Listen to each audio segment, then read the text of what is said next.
Hi, Lakeland. I wanted to reach out to you today about the Liberals' announcement of a sweeping prohibition of the use, the sale, the transport, or the import of 1,500 makes, models, and variants of firearms that is effective immediately. And I'm not going to mince my words. Just like I've heard from so many of you, I'm infuriated. Here is the terrible reality.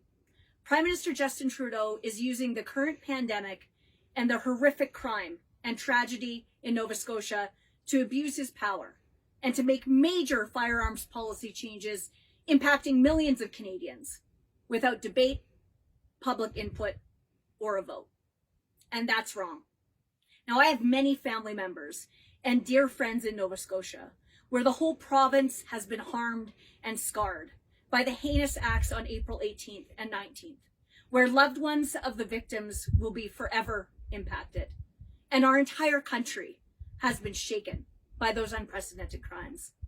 And I do say that personally, with intimate knowledge of that reality, as a loved one of a murder victim in 2011, and as a member of Parliament, who has used my role to advocate very strongly for action against crime and for real consequences against offenders, like life means life. But an important fact, however uncomfortable it may be, is that the RCMP have reported that he did not have a firearms license. So all of his guns were illegal.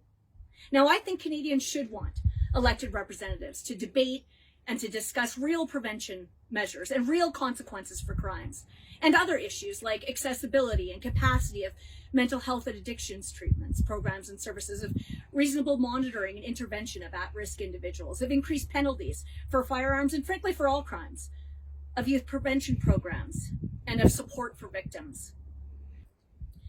But unilaterally banning previously legal and highly regulated property and criminalizing otherwise law-abiding citizens does nothing to stop dangerous criminals who obtain and who use firearms illegally. The reality is that the vast majority of gun crimes in Canada are committed with illegally obtained firearms and in gang activity. And you know what? Nothing the Trudeau Liberals announced today addresses that problem.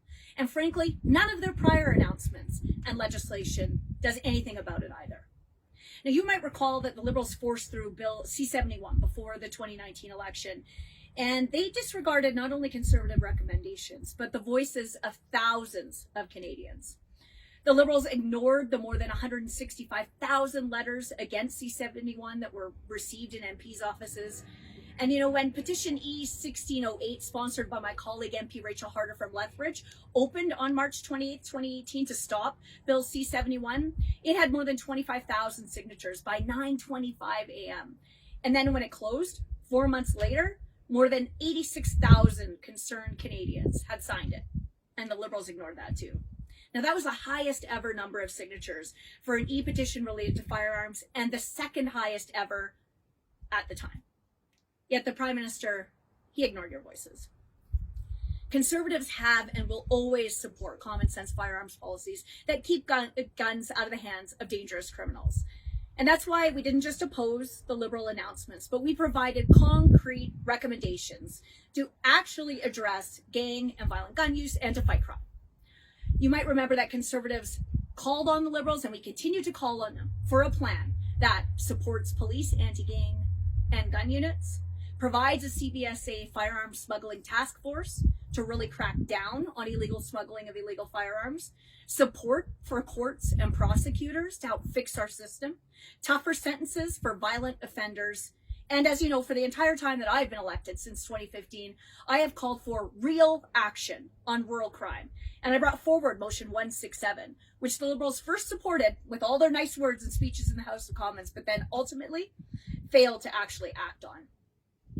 And throughout the unprecedented health and economic challenges of COVID-19, let's call a spade a spade.